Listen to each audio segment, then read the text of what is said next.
नमस्कार दोस्तों, मेरा नाम है प्रमोद कुमार। जैकबोर्ड डायरी में आप सभी का स्वागत है। तो दोस्त, आज वाले वीडियो में आप लोग देखेंगे कि जल विलयन में अम्ल एवं क्षारक को मिलाने पर उसका बिहेवियर कैसा होता है। आज वाले वीडियो में मैं आपको पीएच वैल्यू तक पढ़ा ही दूंगा, ठीक है। पीएच वैल्यू का दैनिक जीवन में महत्व वहां तक आज कंप्लीट करेंगे। तो दोनों ही चाहिए वाला क्वेश्चन, यहाँ से आपका ऑब्जेक्टिव क्वेश्चन जितना बोर्ड पे लिखा हुआ है उससे दो पूछ सकता है आपका सवाल, और जो पीएच मान है वहां से भी सवाल आपका पूछता है। तो दोनों ही महत्वपूर्ण बहुत है, पार्ट 1 और अभी जस्ट इसका पार्ट 2 जो अपलोड होगा, ठीक है। तो जल विलयन में अम्ल एवं क्षारक, अपन लोग जानते हैं कि पानी में किसी प्रक्रिया को पूरा करने के दरमियान अपन लोग ये काम कर रहे हैं कि हमें जरूरत पड़ गया कि पानी में आप क्या करेंगे भाई, अम्ल को मिलाएंगे। तो मिलाने पर उसका बिहेवियर क्या होता है? सीधा सीधा बिहेवियर ये है कि अम्ल में जल को मिलाने पर, अम्ल जल में मिलाने पर हाइड्रोजन आयन उत्पन्न करता है। और हम लोग जानते हैं बचपन से, आप क्लास 9th में भी पढ़े कि हाइड्रोजन जो होता है वो अकेला स्वतंत्र रूप में नहीं रहता है। तब वो कैसे रहेगा भाई? हम जैसे ही पानी में मिलाते हैं तो पानी से अभिक्रिया करके एक नया आयन बना लेता है जिसका नाम है हाइड्रोनियम आयन। कोई भी आपका जो ये है गैस है वो कभी अकेला नहीं रहता है, वो हमेशा अणु के फॉर्म में रहता है, इसीलिए हाइड्रोनियम आयन अणु के फॉर्म में है। तो इस रूप में पाया जाता है। ऑब्जेक्टिव क्वेश्चन में आपसे सवाल में पूछेगा कि जब जल में अम्ल मिलाते हैं तो वो कौन सा आयन के फॉर्म में पाया जाता है? तो आप बोलिएगा हाइड्रोनियम आयन के फॉर्म में पाया जाता है। हाइड्रोनियम ऑब्जेक्टिव में लिखा हुआ ऑप्शन में, तब तो क्लियर आप मार दीजिएगा, नहीं तो ये फॉर्मूला लिखा हुआ रहेगा H3O-, बिल्कुल। और H2O जैसा ही है, इसमें एक H बढ़ा दीजिएगा ये वाला। मान लिया ये कोई अपन ने जल में मिला दिया, क्या चीज, अम्ल मिला दिया। अम्ल मिलाने पर हम लोग जानते हैं पानी में कैसा आयन देता है, हाइड्रोजन आयन देता है, पहला वीडियो में बताया था, ठीक है। तो ये मान लिया पानी में मिलाने पर ये पानी है, ये अम्ल को मिलाने से H+ आयन है, ये दोनों मिलके 2 गो H था, 1 गो H बढ़ गया तो 3 गो H हो गया। ऐसे याद रखिएगा तब आपका काम बन जाएगा। H3O- हाइड्रोनियम आयन का फॉर्म। तो आपको ये याद नहीं रखना है, याद ये रखना है समीकरण कि ये आपने क्या मिलाया, पानी मिलाया, अम्ल है, पानी में आपने अम्ल मिलाया तो क्या बनेगा, एक हाइड्रोनियम आयन बने। तो ये लिख दीजिएगा H3O-, और जो बच जाता है क्लोरीन, तो क्लोरीन को बगल में लिख दीजिए, ठीक है। ऑब्जेक्टिव क्वेश्चन में हाइड्रोनियम आयन पूछेगा। आगे चलते हैं, क्षारक जल में मिलाने पर कैसा आयन देता है? हाइड्रोक्साइड आयन देता है। कैसा आयन देता है? Hydroxide OH-। ये भी आपसे सवाल पूछ सकता है, अम्ल वाला पूछ सकता है या तो क्षारक वाला पूछ सकता है कि कैसा आपका आयन देता है। तो यहाँ पे हमने एकदम तगड़ा वाला क्षारक ले लिया है, सोडियम हाइड्रोक्साइड। ये H छूट गया, सोडियम हाइड्रोक्साइड पानी में मिलाया आपने तो सोडियम अलग हो गया, और ये जो OH है OH- अलग हो गया, ठीक है। तो यही है आपका क्या चीज, हाइड्रोक्साइड आयन। ये याद करना है, आपको रखना है, ठीक है। अभी चलते हैं, एक नोट है, सभी क्षारक जल में घुलनशील नहीं होते हैं। पहले भी बताया था, अभी भी बता रहा हूँ। दुनिया में जितने तमाम क्षारक है ना, सभी पानी में नहीं घुलते। कुछ आपका पानी में घुलते हैं, जो घुलते हैं उसको अपन लोग क्षार बोलते हैं। जो नहीं घुलनशील नहीं होते हैं, जो होते हैं उसे क्या बोलते हैं, क्षार बोलते हैं। इसीलिए हमारा कंक्लूजन आता है ऑब्जेक्टिव क्वेश्चन के पॉइंट ऑफ व्यू से कि सभी क्षार क्या होगा भाई, क्षारक है। बिल्कुल है, क्योंकि क्षारक से ही तो पानी में घुलने वाले को क्षारक बोल रहे हैं, क्षार बोल रहे हैं, और वही मेरा क्षार बन के आ रहा है। तो इसका उल्टा, जो सभी क्षारक हैं क्या वो सभी क्षार के बराबर होगा? नहीं, क्योंकि सब तो घुलनशील उसमें होते नहीं है, ठीक है। इसलिए ये पॉइंट आपको याद रखना है कि सभी क्षार क्षारक हो सकते हैं, लेकिन सभी क्षारक क्षार नहीं हो सकते, नॉट इक्वल टू, ठीक है। अगला पॉइंट चलते हैं, ये इंपॉर्टेंट है, ये आपका ऑब्जेक्टिव क्वेश्चन 2 मार्क्स में पूछ सकता है कि बताइए, हमेशा जल को पानी में मिलाया जाता है, अम्ल को पानी में मिलाया जाता है, ना कि, ध्यान से सुनिएगा, हमेशा अम्ल को पानी में मिलाया जाता है, ना कि अम्ल में पानी को मिलाया जाता है। दोनों में अंतर है। इधर देखिए ये डब्बा लिखा हुआ आते हैं, उसमें हमेशा जल में अम्ल या क्षारक को मिलाना चाहिए, क्योंकि ये अत्यंत ऊष्माक्षेपी प्रक्रिया है जिससे हमें सावधानी बरतनी चाहिए। आपसे सवाल यही पूछेगा कि क्यों हमें अम्ल को जल में मिलाते वक्त सावधानी बरतनी चाहिए। तो हम सीधा सीधा यही जवाब देंगे कि भैया देखिए, जब अपन लोग अम्ल में जल को, जल में जब अम्ल को मिलाते हैं उस समय हमें सावधानी बरतनी चाहिए, क्योंकि वो बहुत ही ज़्यादा ऊष्माक्षेपी अभिक्रिया होता है। ऊष्माक्षेपी अभिक्रिया का मतलब बहुत ज़्यादा उसमें ताप बाहर आता है। तो मान लिया ये अम्ल का कोई छोटा-सा डब्बा है, उस डब्बा में पानी का बीकर है, इसको क्या बोलते हैं? जार। अपने क्लासरूम में देखा होगा ना, शीशा वाला फ्लास्क उसको बोलते हैं या जार बोलते हैं, या फिर इसको अपन लोग बोलेंगे बीकर।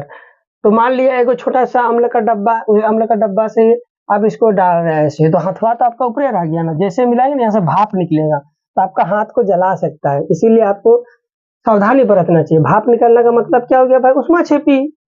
ऊष्माक्षेपी अभिक्रिया चल रहा होगा। ठीक है, ये तो एक बात हो गया।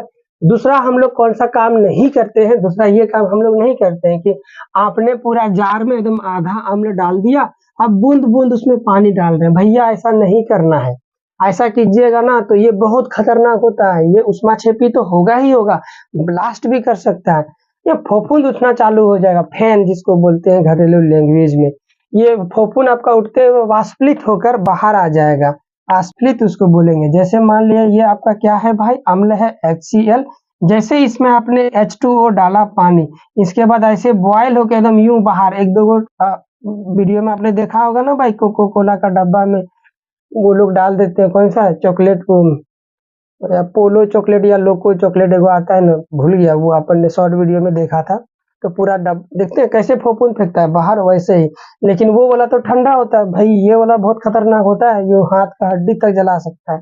इसीलिए अपन लोग क्या करते हैं, हमेशा अम्ल या क्षारक, क्षारक भी कर लीजिए यहाँ पे, ठीक है, क्षारक में हमेशा जल को कभी नहीं मिलाना चाहिए, बल्कि जल में अम्ल या क्षारक को मिलाना चाहिए। ठीक है, क्यों नहीं मिलाना चाहिए? क्योंकि ये बहुत ज़्यादा ऊष्माक्षेपी अभिक्रिया होता है, और इसके कारण ये कभी आस्फलित होकर बाहर भी आ सकता है। इसीलिए सबसे आखिरी पॉइंट में देखिए यहाँ पे लिखे हैं, यही वाला पॉइंट। बस उससे पहले एक नोट पॉइंट में जान लेते हैं। जब अपन लोग क्या करते हैं भाई, पानी में अम्ल को मिलाते हैं, तो कबो-कबो विलयन में अम्ल की मात्रा ज़्यादा हो जाता है, कबो-कबो विलयन में अम्ल की मात्रा पानी के सापेक्ष में कम रहता है। ठीक है? तो इसीलिए हम लोग जल विलयन में अम्ल को मिलाने पर दो कैटेगरी में बांटते हैं। एक वो वाला विलयन जिसमें पानी की अपेक्षा अम्ल की मात्रा कम है, उसको बोलेंगे तनु अम्ल। एक पानी की अपेक्षा अम्ल की मात्रा ज्यादा है उस विलयन में, तो उसे बोलेंगे सांद्र अम्ल। ठीक है, तो यही वाला बात आपको याद हो गया। ये मिला रहे हैं। तनु अम्ल कैसे बोलेंगे? ऐसा विलयन जिसमें अम्ल की मात्रा कम तथा पानी की मात्रा ज्यादा हो, उसे तनु अम्ल बोलेंगे। सांद्र अम्ल किसे बोलेंगे? ऐसा विलयन जिसमें जल कम मात्रा में और अम्ल ज्यादा मात्रा में हो, उसे सांद्र अम्ल बोलेंगे। सीधा सीधा मतलब है भाई, तनु का मतलब होता है कम, और किसको मिला रहे हैं आप? अम्ल को। तो अम्ल की मात्रा कम पानी में मतलब विलयन में, तो उसे हम लोग तनु अम्ल बोलेंगे। सांद्र का मतलब होता है ज्यादा। ठीक है, सांद्र शब्द का मतलब ही होता है ज्यादा। ठीक है, उसमें अम्ल की मात्रा ज्यादा है, तो उसे अपन लोग क्या बोलेंगे? सांद्र अम्ल बोलेंगे। ठीक है, सांद्र विलयन बोलेंगे। इतना समझ में आ गया? सांद्र अम्ल। तनुकरण क्या होता है भाई? तनुकरण होता है जल में अम्ल एवं क्षारक मिलाने कर उसकी सांद्रता को कम करने की प्रक्रिया को अपन लोग क्या करते हैं भाई? तनुकरण बोलते हैं। तनु का मतलब क्या बताया आपको? अम्ल की मात्रा कम होना, उसे तनु बोलते हैं। और तनुकरण मतलब आप तनु कर रहे का मतलब क्या हो गया? कम कर रहे हैं। तनु मतलब कम होता है ना भाई, अभी तुरंत बताया। तनुकरण का मतलब कम करने की प्रक्रिया को अपन लोग तनुकरण बोलते हैं। किसको कम करने की प्रक्रिया भाई? अम्ल की मात्रा को कम करने की प्रक्रिया को तनुकरण बोलते हैं। तो कोई एक विलयन रहा होगा, कोई एक विलयन ऐसे मान लेते हैं, कोई एक विलयन रहा होगा, और ये विलयन कैसा हो सकता है? अम्ल तो डायरेक्ट हो नहीं सकता है ना, क्योंकि अम्ल डायरेक्ट होगा तो ब्लास्ट कर जाएगा, फिर दिक्कत है। एक ही विलयन होगा इसमें। वो विलयन कैसा है भाई? पानी सांद्र वाला विलयन हो सकता है। जब एक ही ऑप्शन बच गया, डायरेक्ट अम्ल तो हो नहीं सकता है, तो कौन सा हो सकता है? सांद्र अम्ल हो सकता है, जिसमें पानी प्लस में अम्ल दोनों है। लेकिन इसमें क्या है? अम्ल की मात्रा थोड़ा ज्यादा है। हम चाहते हैं कि इसमें अम्ल की मात्रा कम हो, हम लोग को क्या करना पड़ेगा? इसको अम्ल की मात्रा को कम करना पड़ेगा। कम करने के लिए पानी मिलाना पड़ेगा, या पानी में इसको मिलाना पड़ेगा। जब इसको मिलाएंगे तो अम्ल की मात्रा कम होगी, पानी की मात्रा बढ़ेगी। तो अम्ल जिस दिन कम होता है उसी दिन आप लोग बोलते हैं तनु अम्ल, और उस प्रोसेस को अपन लोग बोलेंगे तनु तनुकरण प्रक्रिया, ठीक है। तो यही चीज यहाँ पे लिखा हुआ है, जल में अम्ल एवं क्षारक मिलाकर उसकी सांद्रता को कम करने की प्रक्रिया को तनुकरण बोलते हैं। किसकी सांद्रता? अम्ल एवं क्षारक की। चलिए आगे चलते हैं। सांद्र अम्ल में जल मिलाने पर, ये सांद्र अम्ल क्या हो गया भाई? तो ये जिसमें अम्ल की मात्रा ज्यादा है उसमें यदि अपन लोग पानी मिलाते हैं तो ये क्या कर सकता है? ब्लास्ट कर सकता है। एक तो डायरेक्ट मिलाएंगे उसमें भी ब्लास्ट तो करबे करेगा, तो 100% श्योरिटी है। तनु सांद्र अम्ल में भी डायरेक्ट ऐसे पानी क्या बोल के उल्टा बोल दिया कि हाँ डायरेक्ट ऐसे पानी मिलाइएगा आपका ब्लास्ट हो जाएगा। तो क्या करेंगे? पानी लेंगे, पहले पानी हमेशा लेंगे, फिर सांद्र अम्ल हम लोग डालेंगे, ठीक है। ऐसे ऑटोमेटिकली इस पानी में आते आते ये इसका जो तनुकरण प्रोसेस को फॉलो करते हुए ये आपका तनु अम्ल में पहुंच जाएगा, ठीक है। तो क्यों हम लोग नहीं मिलाते सांद्र अम्ल में आपका डायरेक्ट पानी? उसे मिलाने पर क्या हो सकता है? ये बहुत ही ज्यादा ऊष्माक्षेपीय अभिक्रिया होता है। वही वाला बात है, सांद्र अम्ल में जल मिलाने पर विलयन आस्फलित होकर बाहर आ सकता है। आस्फलित मतलब फफूंद बनकर, एकदम फुहारा बन के बाहर आ सकता है, क्योंकि ऊष्माक्षेपीय प्रक्रिया चलता है इसीलिए। और हमारा हाथ जल सकता है तथा कांच की बीकर टूट सकती है, अतः ये काम हमें नहीं करनी चाहिए। कौन सा काम हमें नहीं करनी चाहिए? सांद्र अम्ल में हम लोग को पानी नहीं मिलाना चाहिए, बल्कि पानी में सांद्र अम्ल को मिलाना चाहिए। ऐसा यदि करते हैं तो हमारे लिए ठीक है। यदि ठीक इसका उल्टा सांद्र अम्ल में यदि पानी मिलाते हैं तो क्या हो सकता है? बहुत ज्यादा ऊष्माक्षेपीय अभिक्रिया है, आस्फलित होकर बाहर आ सकता है, हमारा हाथ जल सकता है, और कबो कबो तो ये कांच का पूरा बीकर ही टूट सकता है, ये वाला पूरा डब्बा, है ना। तो ये सारे कंसेप्ट थे। ये सवाल आपसे पूछता है 2 नंबर के मार्क्स में, तो इस चीज को आपको याद रखना है। अभी सेशन को आगे बढ़ाते हुए हम लोग विलयन की प्रबलता, यानी बोले तो अम्ल एवं क्षारक की प्रबलता के बारे में बात करते हैं, जिसका नाम है पीएच वैल्यू फाइंड आउट करना, किसी अम्ल में कितना कितना होता है और उसको कैसे पढ़ते हैं, ठीक है। अब इसका स्क्रीनशॉट ले लीजिए। चलिए 1 2 3 डन। तो दोस्त अभी हम लोग आगे बढ़ते हैं और देखते हैं क्षार तथा अम्ल की प्रबलता के बारे में, ठीक है। इसका पीडीएफ आपको इधर दिख रहा है ना, यहाँ से आप लोग नोट डाउन कर लीजिएगा तो आपको ज्यादा समझ में आएगा। क्वेश्चन यहाँ से पूछता है आपका, क्या पूछता है वो बताता हूँ अभी आपको। किसी अम्ल या क्षारक में उत्पन्न हाइड्रोजन प्लस आयन या तो OH माइनस, जिसको हाइड्रोक्साइड आयन की संख्या पर निर्भर करता है। सीधा सीधा कंसेप्ट है दोस्त। यदि किसी अम्ल में बहुत ज्यादा ये है, यह मैंने पहले भी पढ़ाया था आपको, क्या कहाँ पढ़ाया था? प्रबल अम्ल में, इसको शक्तिशाली अम्ल जिसमें बहुत ज्यादा हाइड्रोजन आयन है, तो समझिए ज्यादा ताकतवर है, सीधा सीधा कंसेप्ट है। और यदि बहुत ज्यादा OH माइनस आयन है क्षारक में, किसमें पाए जाते हैं? क्षारक में, तो वो बहुत ज्यादा तकड़ा शक्तिशाली वाला क्या हो गया? आपका क्षारक हो गया। सीधा ये कंसेप्ट है। तो मैं अपन लोग जानेंगे कैसे कि किसमें कम है या ज्यादा। उसके लिए अपन लोगों ने एक स्केल बनाया और स्केल को अपन ने नाम दिया पीएच स्केल। इसका परिभाषा ही इस तरह है कि किसी विलयन में H+ आयन की सांद्रता ज्ञात करने के लिए एक स्केल बनाया गया जिसे पीएच स्केल कहते हैं। अब आपके दिमाग में चल रहा होगा ये OH माइनस कहाँ चला गया भाई? बताता हूँ, सीधा सीधा कंसेप्ट है। देखिए हमारे पास 2 चीजें हैं, एक तो ऐसे समझ लीजिए आप, एक तो है कि लाल कलर है, एक है ब्लू कलर है, मान के चलिए। आप दोनों को मिक्स कर दिए, दोनों को क्या किए? मिक्स किए। अब एक विलियन बन गया। अब यदि आपसे कोई पूछेगा कि बताइए भैया उस विलियन में कौन सा कलर है ज्यादा, तो आप कैसे बताओगे? तो आप विलियन को देखोगे, यदि आपको ज्यादा ज्यादा लाल लाल कलर दिख रहा है, ज्यादा थोड़ा गहरा लाल दिख रहा है, तो आप बोलोगे देख के कि हाँ भाई लाल कलर ज्यादा है। तो ऑटोमेटिकली दूसरा को ये बोलने की जरूरत नहीं है कि नीला कलर कम है, वो ऑटोमेटिकली कम हो गया, ठीक है। यदि नीला कलर ज्यादा है दिख रहा है आपको, नीला का गाढ़ापन थोड़ा ज्यादा दिख रहा है कलर में विलियन में, ठीक है, तो आप क्या बोलिएगा? नीला कलर ज्यादा है, तो दूसरा बात ऑटोमेटिकली सही हो गया कि लाल कलर उसमें कम होगा। तो बस यही इस स्केल में इसका लोग फायदा उठा लेते हैं। फायदा ये उठा लिया कि भाई जिस दिन हम बोलेंगे कि उस स्केल में H+ ज्यादा है तो ऑटोमेटिकली अम्ल ज्यादा है, तो कौन कम हो गया? उसमें क्षारक कम हो गया ना। आप ऑटोमेटिकली बोलेंगे कि H- कम है, ठीक है, H- ही कम है, तो ऑटोमेटिकली कौन बड़ा हो गया? OH मतलब ज्यादा हो गया होगा, क्षारक ज्यादा हो गया होगा। तो इसीलिए अपन लोग दोनों में से किसी एक को प्राथमिकता देकर ये स्केल को डेवलप कर सकते थे, इसीलिए हमने H प्लस आयन को प्राथमिकता देते हुए हमने एक स्केल को डेवलप किया। फिर आपके दिमाग में आएगा सर एक तो ऐसा पॉइंट जरूर आता होगा जिस दिन अम्ल कम कम कम कम कम मतलब OH माइनस कम होते होते बिल्कुल जीरो हो जाता होगा, और फिर धीरे धीरे वहां से आपका बढ़ते बढ़ते OH बिल्कुल जीरो के OH H आयन खत्म हो गया, अब जो बच गया वो OH माइनस ही बच गया, फिर बढ़ेगा। हाँ बिल्कुल ऐसा ही होता है।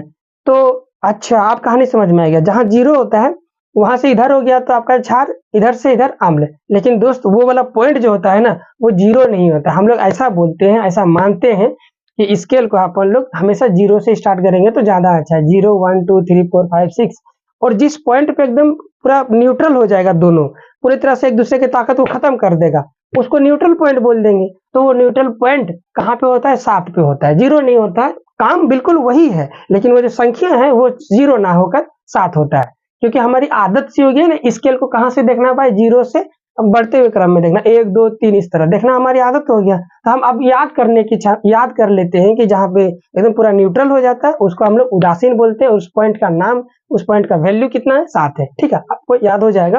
पहले तो ये स्केल समझ में आ गया आपको, स्केल क्यों बनाया, कैसे बनाया गया, और स्केल पे नंबरिंग कितना किया गया? 14 को नंबरिंग किया गया, 0 से लेकर कहाँ तक? 7 तक किया गया। तो यहाँ पे ये स्केल 0 से 7 तक नंबरिंग किया गया और हर एक नंबर को एक पीएच मान बोला गया। कौन सा मान बोला गया? पीएच मान। ठीक है, पीएच मान बोला गया। तो वो स्केल देखिए यहाँ पे भी बना हुआ है और मैंने यहाँ पे भी बनाया है। पहले इसको समझाता हूँ, तब इस पे आता हूँ। ठीक है, देखिए ये वाला हमने यहाँ पे क्या किया, ये डायग्राम को ध्यान से देखिए। ये डायग्राम क्या है, एकदम पहले मोटा है, फिर पतला पतला होते होते होते 14 तक तो पूरा पतला हो गया, तीखा हो गया। इसका ये मतलब हो गया कि इधर ना एकदम खचाखच भरा हुआ है, किस कौन एकदम H प्लस आयन इसमें भरा हुआ है, पूरा लबालब भरा हुआ है इसमें, इसलिए तो मोटा है। लेकिन जैसे ही क्षारक परिवर्ती इधर की ओर जाएंगे, वो एक डायलॉग बोलना भूल गया दोस्त, इधर अपन लोग अम्ल को दिखा रहे हैं और इधर हम लोग क्षारक को दिखा रहे हैं, और ये बीच वाला वो पॉइंट है जहाँ पे ये दोनों न्यूट्रल हो रहे हैं, पूरा उदासीन हो जा रहा है। तो इधर तो पूरा आपका H प्लस आयन भरा हुआ है, जैसे ही इधर जाएंगे राइट साइड तो भाई क्षारक की प्रकृति मिलना चालू होगा, तो OH माइनस कम होना चाहिए ना, कम होगा, इसीलिए इस मोटा वाला को एकदम पतला बनाते गया है एकदम ऐसे। ठीक है, और यहाँ पे दोनों क्या हो रहा है, मतलब H माइनस आयन एकदम पूरी तरह से यहाँ पे खत्म हो जा रहा है, और यहाँ के बाद से तो मान लिया कम होते होते होते होते या जीरो उधर तक पहुंच गया। तो अब आप ही बताओ मेरे को, कौन सा अम्ल ज्यादा ताकतवर होता है, जिसमें बहुत सारा OH माइनस होता है। तो OH माइनस आप देख के बताइए किधर दिख रहा है ज्यादा, जिधर मोटा ज्यादा दिख रहा है, तो ये वाला हो गया एकदम तगड़ा वाला अम्ल आपको 0 पे मिलेगा, जिसका पीएच वैल्यू कितना होना चाहिए? 0। पीएच वैल्यू यदि 0 हो गया तो समझिए बहुत स्ट्रॉन्ग तगड़ा है, 0 के ऊपर।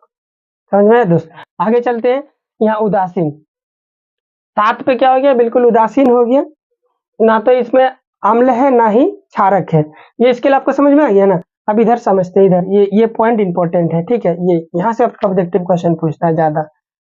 ठीक है, पीएच का मान यदि 7 हो जाता है तो उसे उदासीन विलयन बोलते हैं। क्या बोलते हैं? उदासीन विलयन। ऐसा विलयन जिसमें ना तो क्षारक उपलब्ध है ना ही आपका क्या अम्ल है उपलब्ध, तो ऐसा विलयन को हम उदासीन विलयन बोलते हैं। उदासीन विलयन को अपन लोग मतलब पिया जा सकता है, देखा जाए तो साफ सुथरा है, तब गंदा है तो नहीं, गंदा तो नहीं ना पी सकते हैं। यदि साफ है और उदासीन है तो अपन लोग उसको पी सकते हैं, जिसको अपन लोग पानी बोलेंगे।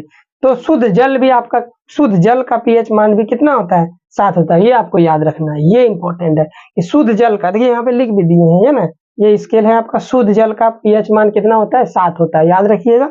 पीएच को ऐसे भी किताबों में देखा जाता है, तो ऐसे में मैंने लिख दिया 7 अलग अलग मतलब 14 अलग अलग खांचा खींच दिया इस तरह, यू है ना। और नंबरिंग कहाँ से चालू किया? 0 से। स्केल में बता दिया था 0 से चालू होगा, 14 तक जाएगा, 7 पे आते आते ये न्यूट्रल हो जाएगा, उदासीन हो जाएगा, और 7 के बाद इधर जाएंगे तो आपका 14 क्षारक की प्रवृत्ति बढ़ती जाएगी।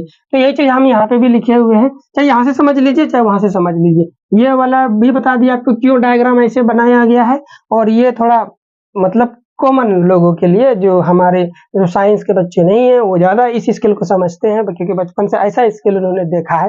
लेकिन आप तो साइंस के स्टूडेंट हो ना, तो आपको थोड़ा एकदम अंदर की रहस्य वाली बात जानना आनी चाहिए, इसलिए इसको भी बता दिया।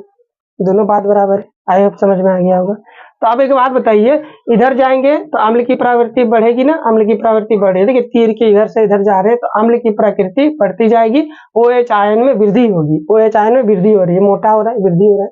इधर जाएंगे तो OH माइनस बढ़ रहा है, लेकिन हम लोग स्केल किसके बेसिस पे डिफाइन किए हैं भाई, H प्लस आयन के बेसिस पे डिफाइन किए। इसीलिए हम OH को बढ़ने के क्रम में ना बोल के क्या बोलेंगे भाई, H प्लस आयन क्या होगा, घटेगा।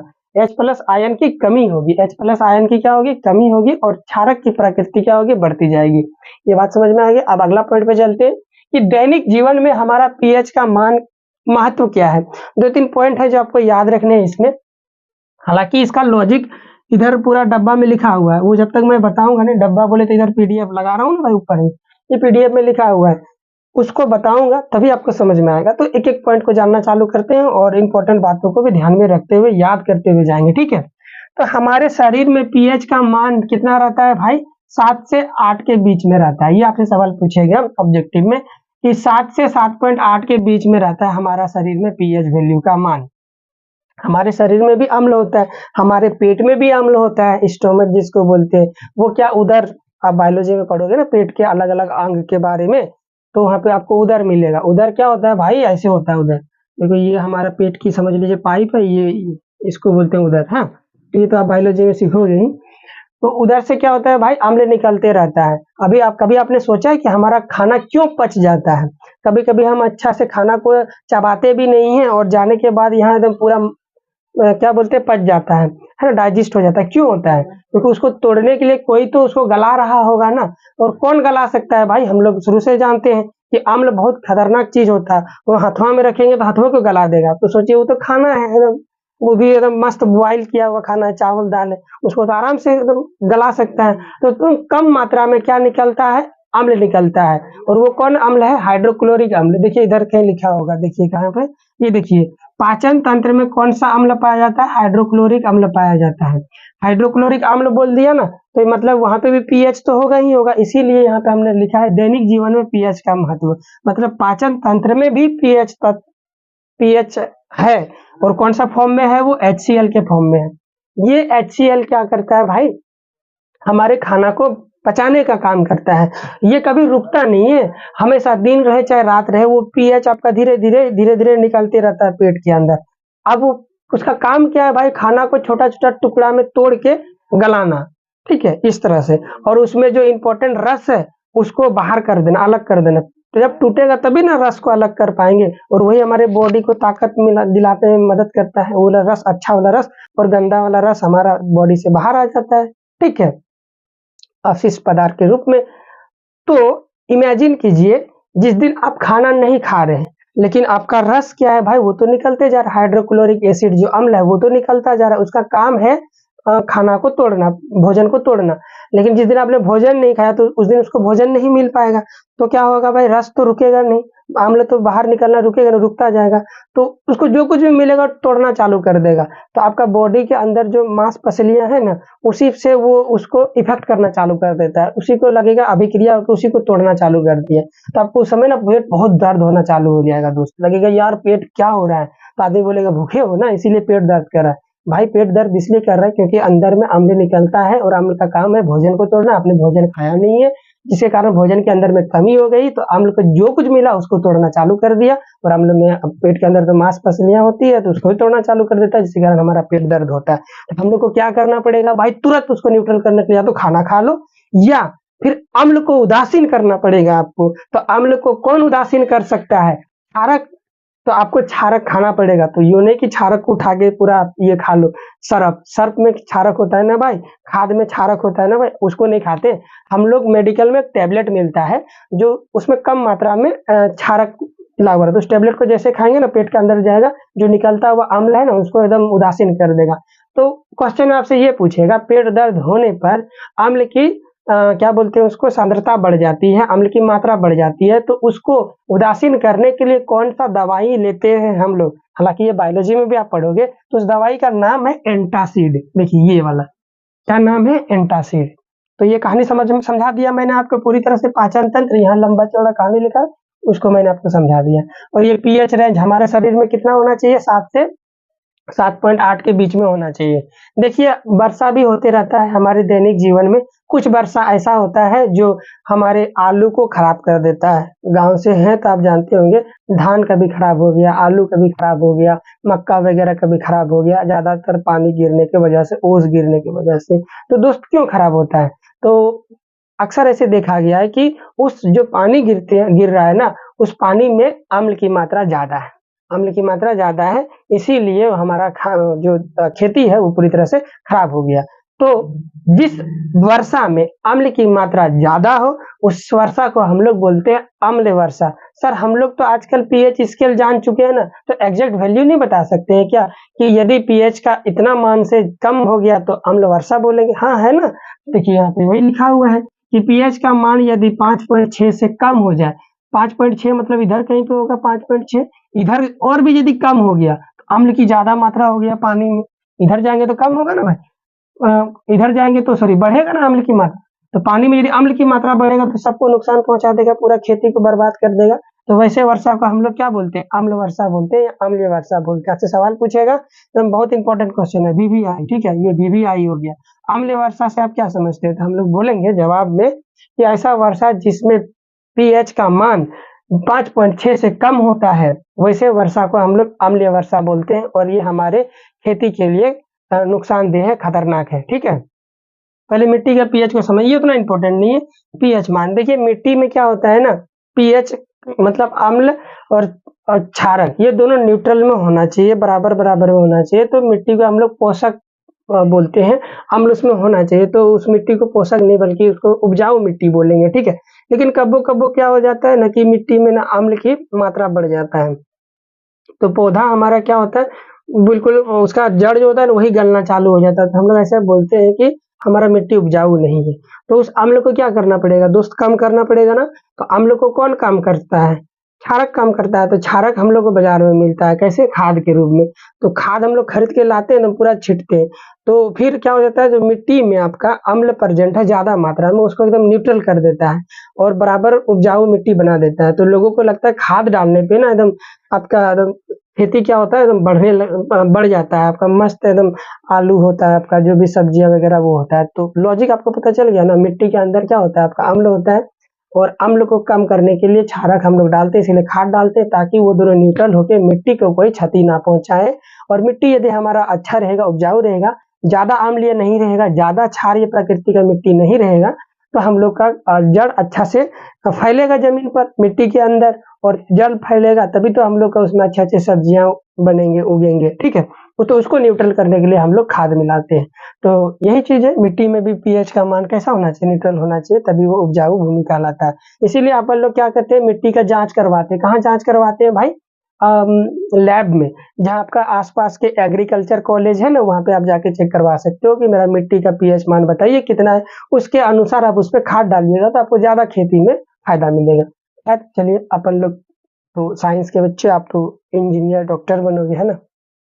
चलिए दाँत का संक्षारण, एग्रीकल्चर में भी जाना चाहिए लोगों को, ठीक है? आपको यदि एग्रीकल्चर पसंद है, खेती करना पसंद है, तो आप आजकल तो हमारे यहाँ भी जगह-जगह में एग्रीकल्चर कॉलेज खुल गए हैं। बिल्कुल मेरे सामने, मेरे घर के गाँव के बाजू में ही 100 मीटर, 200 मीटर की दूरी पर एक एग्रीकल्चर कॉलेज है। तो एग्रीकल्चर कॉलेज भी आजकल हमारे यहाँ धीरे-धीरे प्रगति पे आ रहे हैं, तो आप से भी पढ़ सकते हैं। नॉट ओनली कि आप सिविल सर्विस की तैयारी करें, इंजीनियर की तैयारी करें, इंजीनियरिंग की या फिर मेडिकल की या फिर लॉ की, ये बड़ी-बड़ी जो पोस्ट है, आर्मी, नेवी, इसके अलावा भी बहुत सारा है, एग्रीकल्चर पे भी आप जा सकते हैं, आपको पसंद है तो, ठीक है? चलिए आगे बढ़ते हैं। दाँत का संक्षारण के बारे में जान लेते हैं। हमारे मुँह में क्या होता है, रस निकलते रहता है, जो अब पाचन की क्रिया यहीं से चालू हो जाती है। इतना तो आप जानते ही हैं, श्वसन चैप्टर में पढ़े ही होंगे आप। तो यहाँ पे क्या होता है, हमारा दाँत सबसे स्ट्रॉन्ग भाग से बना, सबसे स्ट्रॉन्ग हड्डी से बना होता है, कैल्शियम से बना हुआ होता है, और पूरा बॉडी का सबसे स्ट्रॉन्ग पार्ट जो है, हड्डी जिसको बोल सकते हैं, वो हमारा दाँत है। लेकिन ये भी क्या होता है, झड़ना चालू हो जाता है। क्यों दोस्त? क्योंकि हमारे जो मुँह में रस निकलता है उसमें पीएच मान रहता है। तो यदि पीएच मान हम लोग का कम होता जाएगा तो क्या हो जाएगा भाई, ये हमारा दाँत के साथ वो अभिक्रिया करना चालू कर देता है, कैल्शियम के साथ वो अभिक्रिया करना चालू कर देगा और अभिक्रिया करके तोड़ना चालू कर देगा। तोड़ेगा तो उसी को बोलते हैं संक्षारण। संक्षारण का मतलब होता है टूटना। तो टूटना चालू हो जाएगा। तो हम लोग कभी भी ये कम नहीं होने देते हैं अपना मुंह का जो रस है उस पे, उसका पीएच मान कभी भी इससे कम नहीं होना चाहिए। 5.5 से कंफ्यूज नहीं होना है। 5.6 से कम होता है तो अम्लीय वर्षा, 5.5 से यदि कम होता है तो दांत का संक्षारण स्टार्ट हो जाता है। इससे ज्यादा रहेगा तो आपका दांत टूटेगा नहीं, संक्षारण होगा नहीं, ठीक है। ये और आप देखिए इंपॉर्टेंट, एक तो ये इंपॉर्टेंट था, दूसरा आपका ये इंपॉर्टेंट है, ये और ये कि मधुमक्खी का डंक, मधुमक्खी यदि जब हम लोग का काटता है ना तो भाई बहुत ज्यादा दर्द होने लगता है, कभी कभी फूल जाता है। तो उस दर्द से निवारण होने के लिए हमें क्या करना पड़ता है, हमें एक दवाई लेना पड़ता है और वो दवाई का नाम है सोडियम बाइकार्बोनेट। इसको बेकिंग सोडा के नाम से जानते हैं। तो क्यों दर्द होता है, क्योंकि वो अम्ल छोड़ देता है। कौन सा अम्ल छोड़ता है वो नहीं आपको याद करना है, बस आपसे सवाल ये पूछेगा कि मधुमक्खी के डंक मारने पर हमें कौन सा उपाय है और क्यों हमें दर्द होता है। तो उसका जवाब दीजिएगा आप, मधुमक्खी के डंक मारने से वो हमारे बॉडी या शरीर पर अम्ल छोड़ देता है जिसके कारण हमें दर्द महसूस होता है। उस दर्द से निवारण करने के लिए हम लोग बेकिंग सोडा उस पर रगड़ते हैं जहाँ पे डंक मारा है, ठीक है। बेकिंग सोडा आपका अगला वीडियो में आ जाएगा। और तो बेकिंग सोडा का फॉर्मूला देख लीजिए आप, सोडियम हाइड्रो बाइकार्बोनेट, ठीक है, सोडियम बाइकार्बोनेट इसको बोलेंगे। तो ये फॉर्मूला होता है बेकिंग सोडा का। तो डायरेक्ट क्वेश्चन भी आपसे पूछता है कि बेकिंग सोडा का फॉर्मूला, रासायनिक सूत्र क्या होता है। तो दोनों ही बातें आपको याद रखना है, ये इंपॉर्टेंट है, ठीक है, ये इंपॉर्टेंट है। अब नेटल का, भाई नेटल भी एगो, नेटल समझते हैं ना भाई, घरों में क्या बोलते हैं उसको, नेटल को कोई तो बोलते हैं ना तेलिया सांप ना क्या बोलते हैं शायद, नेटल उसी को बोलते हैं। नेटल भी छुआ जाएगा ना आपके बॉडी पे, से काट लेगा नेटल तो भी आपका वो क्या करता है, अम्ल छोड़ देता है। अम्ल छोड़ेगा तो फिर भाई बॉडी लहरेगा आपको और खून में जाएगा अम्ल, तो फिर दिक्कत उत्पन्न होगा, दर्द होना चालू हो जाएगा। तो फिर नेटल का डंक जैसे मारेगा वो, सॉरी दोस्त, नेटल वो नहीं होता, मैंने गलत बोल दिया आपको, तेलिया सांप जो बोला वो नेटल नहीं होता है। नेटल किसको बोलते हैं, नहीं यार याद नहीं आ रहा है अभी, तेलचट्टा को शायद बोलते हैं नेटल, ठीक है। तो वो जब डंक मारता है तब, तो इसका सीधा सीधा सा उपाय है आपका, क्या करना है भाई, एक पौधा है जिसका नाम है डॉट का पौधा। डॉट के पौधे में आपका काम कर जाता है ये। जब नेटल आपको डंक मारेगा ना, डॉट का पौधा जाइएगा, उसका पत्ता को एकदम खटक से तोड़िएगा, रगड़िएगा, उसका जूस जो निकलेगा ना, जहाँ डंक मारा है वहीं पे एकदम गिरा दीजिएगा और रगड़ दीजिएगा ऐसे। तो क्या हो जाएगा, तो पूरी तरह से न्यूट्रल हो जाएगा। ये अम्ल है।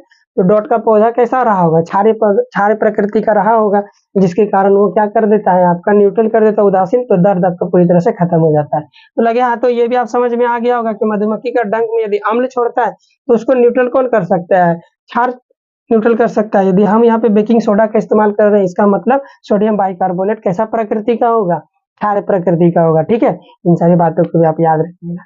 चलिए जी, वीडियो को हम लोग यहीं पे समाप्त करेंगे। ये इंपॉर्टेंट, तो ये इंपॉर्टेंट था अम्ल वर्षा, ये है, ये बायोलॉजी में पूछेगा आपका ज्यादातर। पाचन तंत्र में जब पेट दर्द होता है तो कौन सा टेबलेट हम लोग लेते हैं, तो एंटासिड। तो ये केमिस्ट्री का पोर्शन तो है नहीं, याद रखोगे तो अरबी अच्छा है, बट ये तीनों बहुत इंपॉर्टेंट है, ये मधुमक्खी का, नेटल का डंक और अम्लीय वर्षा, ठीक है। सो वीडियो को हम लोग यहीं पे समाप्त करेंगे। हो सकता है वीडियो आधा घंटा से ज्यादा लंबा बन गया है। नेक्स्ट वाले वीडियो इस चैप्टर अम्ल क्षारक एवं लवण का सबसे आखिरी पार्ट होगा और इसी पूरी तरह से हम लोग इसको कंप्लीट कर चुके होंगे। लास्ट पार्ट भी इंपॉर्टेंट है क्योंकि उससे आपका रासायनिक सूत्र, plaster of Paris, baking soda, Dhawan soda, ये सब जो आ जाता है ना, तो उसका सवाल आपसे पूछता है, फार्मूला, रासायनिक सूत्र और उसका उपयोग भी पूछता है। तो आई होप आप लास्ट वाले वीडियो को भी ध्यान से देखिएगा और अपना एग्जाम प्रिपरेशन को अच्छे बनाने में उस वाले वीडियो से भी जो कुछ भी मदद मिलेगा उसका पूरा भरपूर फायदा उठाइएगा, ठीक है। मिलता हूँ नेक्स्ट वाले वीडियो में। Till then good bye, bye bye. आपका दिन शुभ हो। भगवान जी से दुआ कीजिए कि आप एग्जाम में अच्छे मार्क्स लाइएगा। धन्यवाद।